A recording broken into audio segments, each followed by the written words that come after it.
사람 누구나 삶의 여정에서 굴곡을 경험합니다. 여러분이 지금까지 살아오시면서 가장 크게 경험했던 삶의 굴곡은 어떤 것입니까? 뭐 어렵다가 잘 되는 쪽으로 바뀌는 것이었든, 아니면 잘 되다가 이게 갑자기 뭐 상황이 안 좋아진다든지, 뭐 하여튼 부정적으로 상황이 바뀌는 그런 굴곡이든, 하여튼 여러분이 살아오시면서 겪었던 굴곡 중에서 가장 큰 것이 어떤 것입니까? 제가 설교를 준비하면서 제가 살아온 삶의 시간을 이렇게 보니까, 금방 한 머릿속에 한 두세 가지 크다고 생각되는 굴곡이 마음에 이렇게 떠올랐습니다. 사람마다 다르겠지만 없는 사람은 아무도 없을 것입니다. 내가 그때 그 젊은 시절에 그렇게 결정을 해서 참 잘했다 그때. 그래서 내 인생이 여기까지 참 행복했다. 또는 인생 중반에 어떤 결정을 참 어처구니 없이 해서 뭐 경제적인 피해든, 또는 그 이후 삶에 여러 가지 면에서 어려워진 점이든, 뭐 그런 안 좋은 경험도 있을 수가 있겠고요. 또 어린아이들에게도 그런 건 있을 수 있지요. 뭐 초중고등학교 시절에 아버님이든 어머님이든 부모님이 일찍 돌아가셔서, 그래서 어린 마음에 그게 상당히 커다란 마음의 충격과 또 마음에 깊이 남는 그런 굴곡도 있을 수 있습니다. 아무튼 여러분이 살아오시면서 겪었던 굴곡을 한번 떠올려 보시면서 성경에 나오는 인물 한 사람을 먼저 말씀드리려고 합니다. 성경에 나오는 인물 중에서 모세는 그 인생 여정의 굴곡이 아주 극적인 드라마틱한 그런 사람 중 하나입니다. 모세는 태어나서 처음 40년을 애굽의 왕실에서 왕족 반열에서 자랍니다. 세상적인 시각으로 보면 최상의, 그야말로 최고의 삶이었겠죠. 그런데 그 다음 40년은 미디안 광야에서 양을, 짐승들을 치면서 삽니다. 그러니까 일반적인 시각으로 보면 이 처음 40년 그리고 그 다음 40년은 완전히 정반대죠. 그리고 마지막 40년 동안은 하나님의 손에 붙잡혀 쓰임을 받습니다. 모세의 생애에서 태어나서부터 두 번의 40년, 그러니까 80년의 시간은 마지막 40년을 위한 준비와 훈련 기간이었습니다. 여러분 그런 거 있지요? 아마 여러분들도 계실 거예요. 예를 들면 내가 그때 계속 그렇게 어려웠는데, 그런데 나중에 언제 보니까 하나님이 지금을 위해서 나를 그렇게 준비시킨 것이구나. 그런 깨달음이 들 때가 있잖아요. 또는 뭐 좋은 일이든, 내가 그때 한참 잘 나가고 또 그때 상당히 경제적으로 돈을 벌었는데, 그런데 바로 지금 내가 이 좋은 일을 감당하라고 하나님이 나를 그렇게 축복하셨구나. 걸어오시는 인생 여정에서 남보다 더 많은 지식을 얻으셨다든지, 남보다 특별한 달란트, 어떤 전문 직종에서 걸어오셨든지, 근데 그게 하나님께서 예비하신 준비와 훈련 기간일 수 있는 거죠. 자, 모세가 40세가 됐을 때 인생 여정에 큰 굴곡이 발생합니다. 그리고 그 굴곡에 담겨 있는 변곡점, 거기에 깊은 의미가 있습니다. 자, 출애굽기 2장 10절부터 12절 말씀을 한번 들어보시면 요 구절 안에 모세의 인생에서 아주 중요한 변곡점, 그 굴곡이 거기 있습니다. 그 아기가 자라매 바로의 딸에게로 데려가니 그가 그의 아들이 되니라. 그가 그의 이름을 모세라 하여 이르되 이는 내가 그를 물에서 건져내었음이라 하였더라.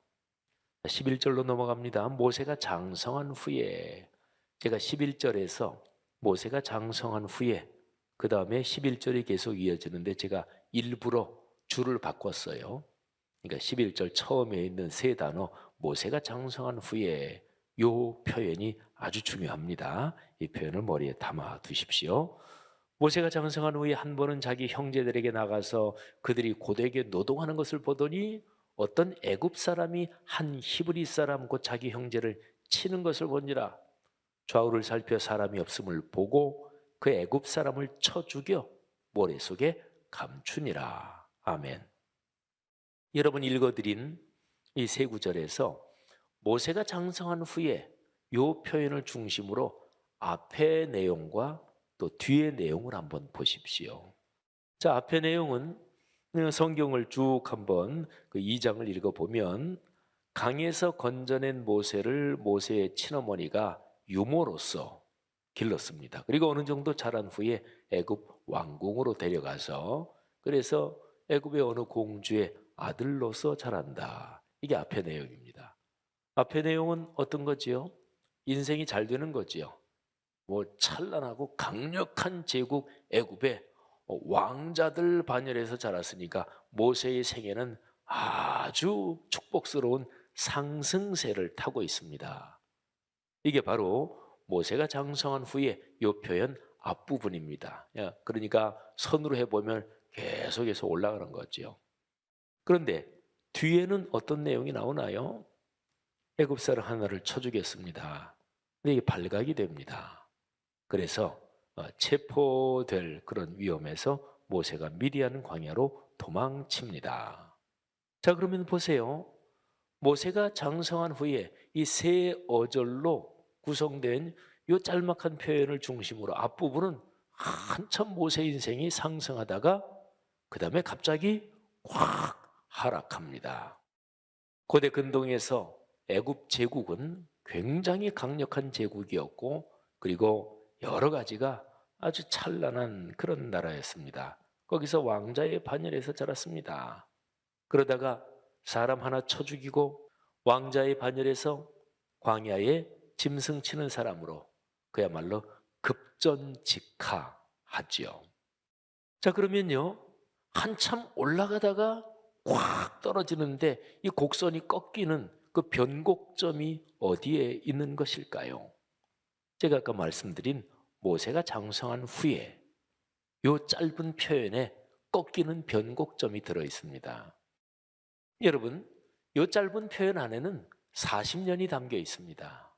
그러니까 이제 애굽의 공주의 아들로 40년을 쭉 자랐다.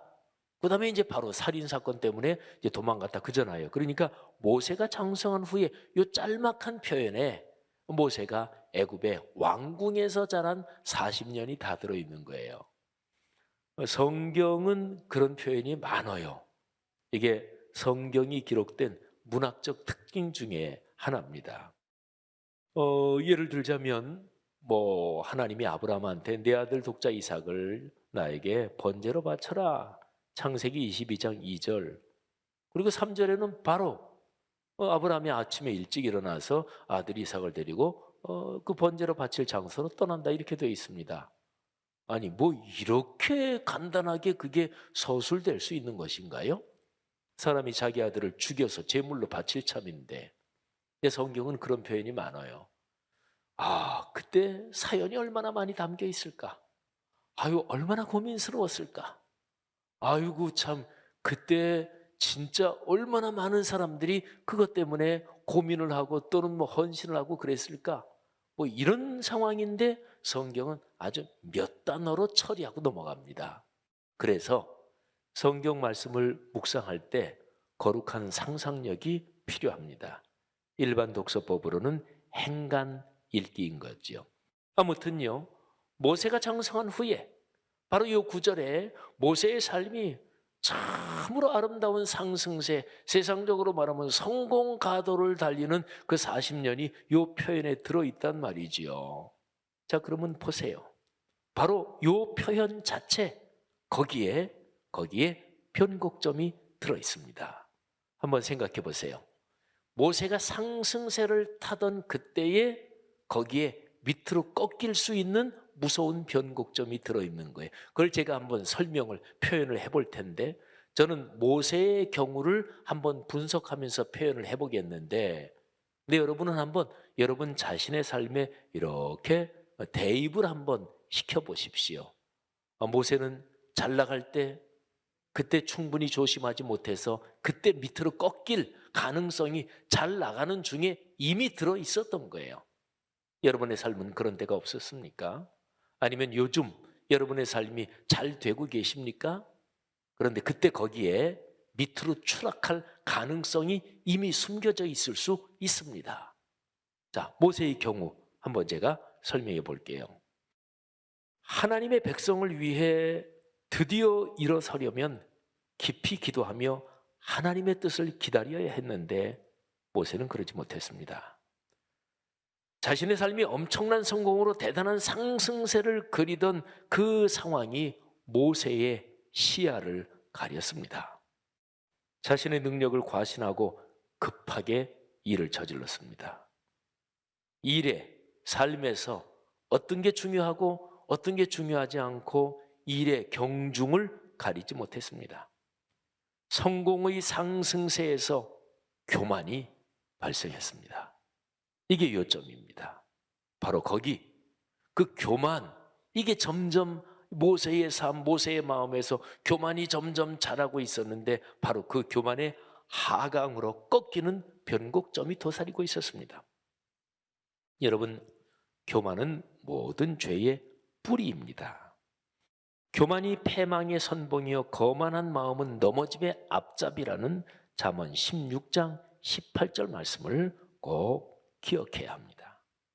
자, 성도 여러분, 저는 지난 주일에 설교에서 사도행전 5장의 마지막 부분에서 6장 1절 반 잘라서 앞부분 거기까지로 넘어가는 내용에서 상승 변곡점을 살펴봤습니다. 그러니까 어떤 상황이 밑으로 추락하다가 상승으로 위로 쭉 올라가는 그런 변곡점을 제가 살펴봤습니다. 사두개인 그리고 바리새인들로 구성되는 종교 권력자들이 사도들 예루살렘 교회를 핍박합니다. 그래서 베드로를 비롯한 사도들을 체포하고 신문하고 무섭게 채찍질합니다. 그러면 이게 안 되는 상황이잖아요. 힘들어지는 상황이잖아요. 그게 사도행전 5장 40절까지의 상황입니다. 그런데 한 절을 건너뛰고 42절과 6장 1절 전반부를 보면 그런 상황에서 날마다 집에 있든지 성전에 있든지 말씀을 가르치고 말씀을 전하고 그러면서 예루살렘 교회가 위로 쫙 올라갑니다.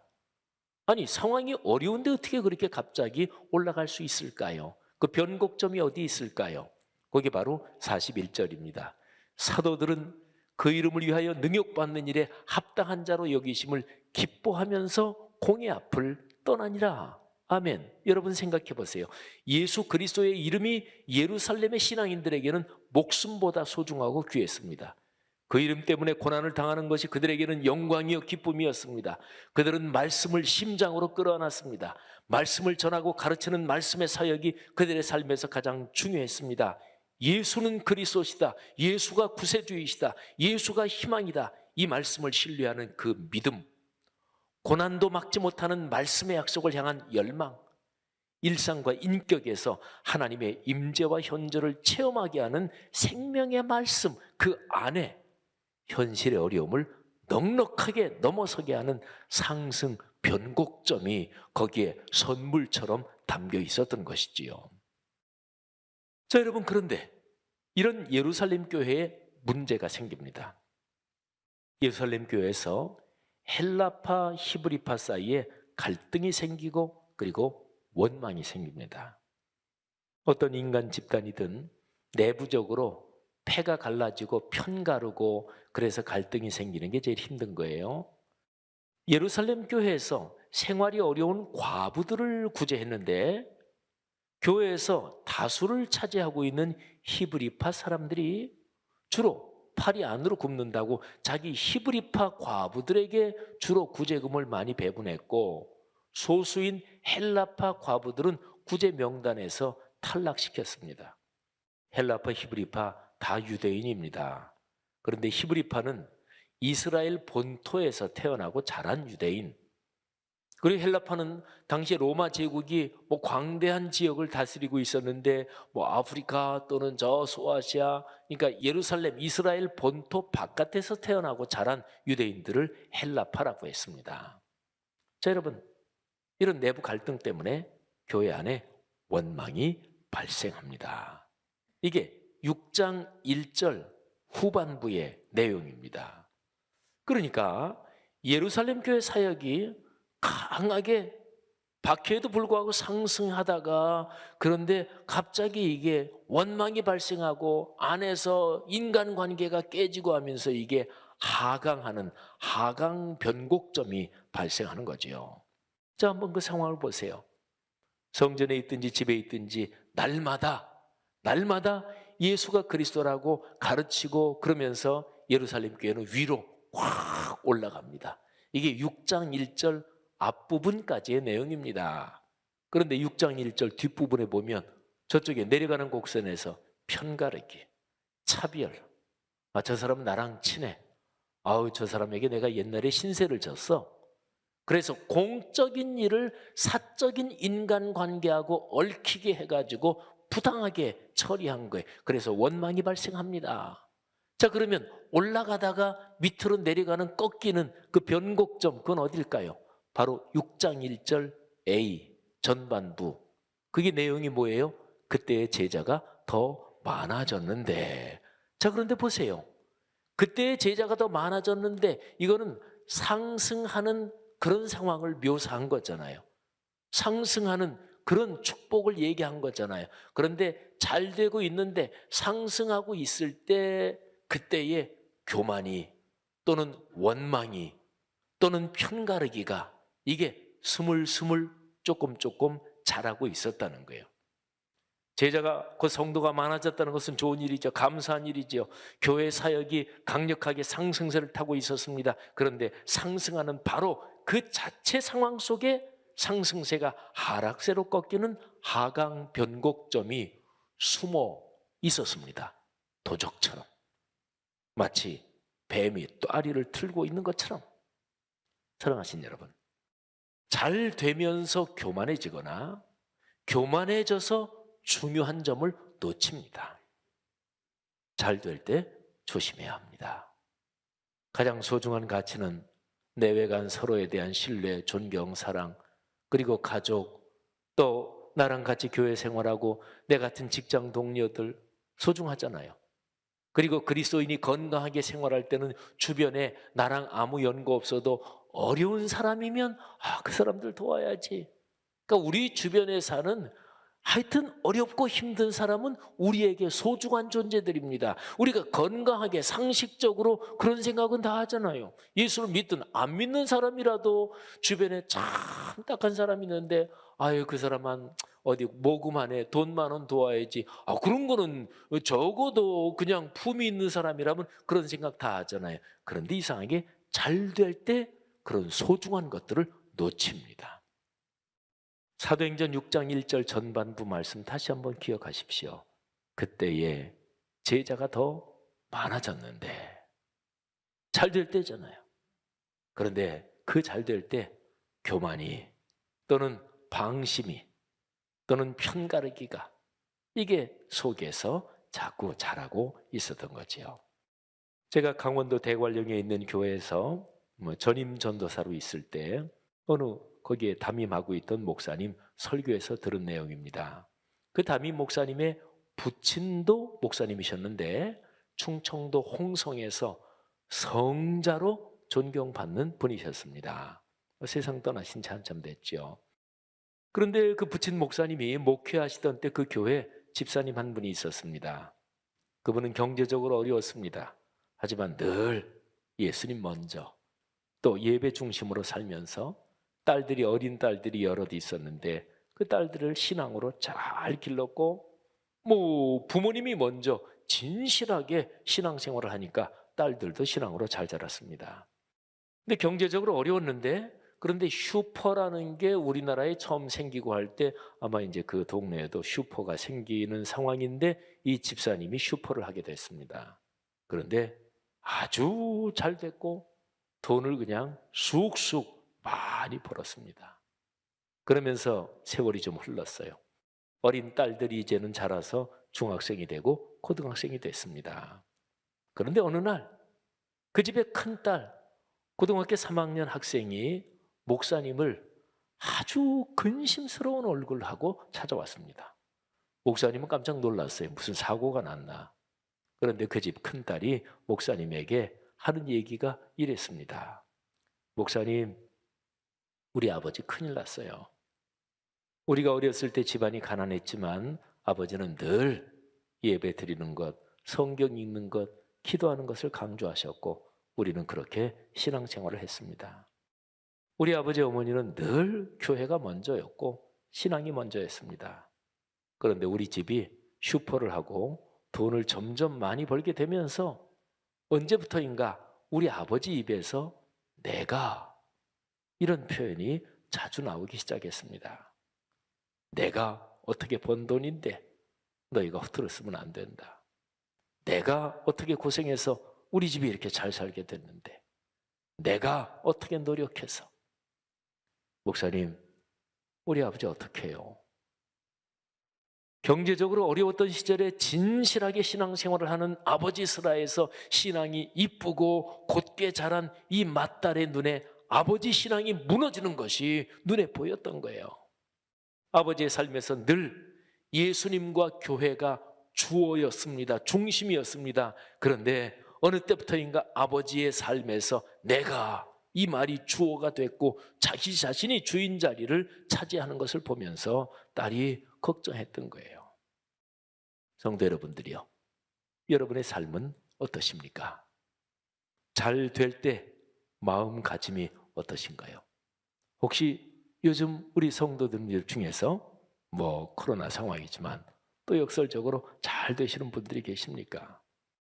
여러분이 지나온 삶에서 잘 되다가 하락한 경험이 있으십니까? 원인이 무엇이었습니까? 사람마다 삶의 상황, 삶의 모습이 천차만별이지만 마음과 정신의 구조는 유형적으로 보면 거의 다 비슷합니다. 잘 되다가 넘어지는 것은 대부분 교만 때문입니다. 잘 나가면서 내 삶이 내 것이라고 착각합니다. 내 삶에서 예수 그리스도와 교회 공동체는 어느새부터인가 옆으로 또는 뒷전으로 밀립니다. 그리고 나 자신이 내 삶이야, 내가 주인이지, 내 삶이 내 거지, 이렇게 생각합니다.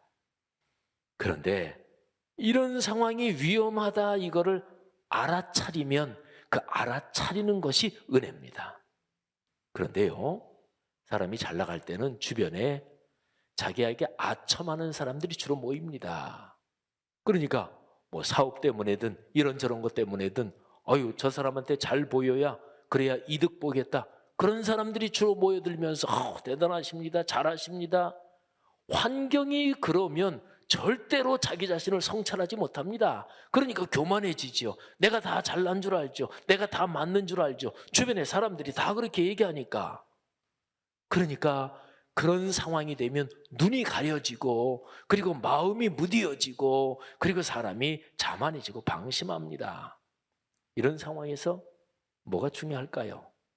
공예배의 자리를 소중히 여기는 것, 하나님의 말씀을 개인적으로 묵상하는 것, 이게 중요합니다. 바로 공예배와 말씀 앞에서 묵상할 때 그때 우리가 우리 자신을 하나님의 말씀의 기준에서 비추어 보고 그래서 내가 이렇게 걸어가면 안 되지, 그거를 알아차리게 되는 거예요. 사랑하신 여러분, 제가 늘 공예배를 강조하고 말씀 묵상을 강조하는 이유가 바로 이것입니다. 여러분, 제가 지난 주일에 변곡점의 교훈을 기억하라, 이런 제목으로 첫 번째 설교를 했습니다. 오늘 설교 제목도 똑같아요. 변곡점의 교훈을 기억하라. 오늘은 두 번째. 같은 제목으로 제가 한 2번 정도 더 설교를 할 겁니다. 제가 지난 주일 설교를 마무리를 다음과 같이 했는데, 제가 설교를 준비하다가 지난 주일 설교 마무리 똑같이 이번 설교를 마무리하는 게 좋겠다, 제가 그렇게 생각했습니다. 사랑하는 그리스도인들이요, 코로나 3년째입니다. 우리는 어떻게 살아야 하는 것일까요? 중요한 것은 역사 흐름을 관찰하면서 하나님의 뜻을 묵상하며 그 섭리를 깨닫는 것입니다. 신앙의 눈으로 변곡점을 파악하는 것입니다. 그 구체적인 방법이 66권 성경 말씀을 묵상하는 것입니다. 삼위일체 하나님께서 인류에게 주신 유일하고 완결된 계시, 진리의 계시가 66권 성경입니다. 신앙인이 흥하고 망하는 것, 한국교회가 죽고 사는 일이 여기에 걸려 있습니다. 말씀을 깨달아 순종 순명하면서 믿음으로 사는 사람은 하나님의 힘과 복을 경험합니다. 여러분이 그 주인공으로 사시기를 축복합니다. 우리 교회와 한국교회에 바로 이런 축복의 중심에서 걸어가는 그 복이 강물처럼 흐르기를 주의 이름으로 축원합니다.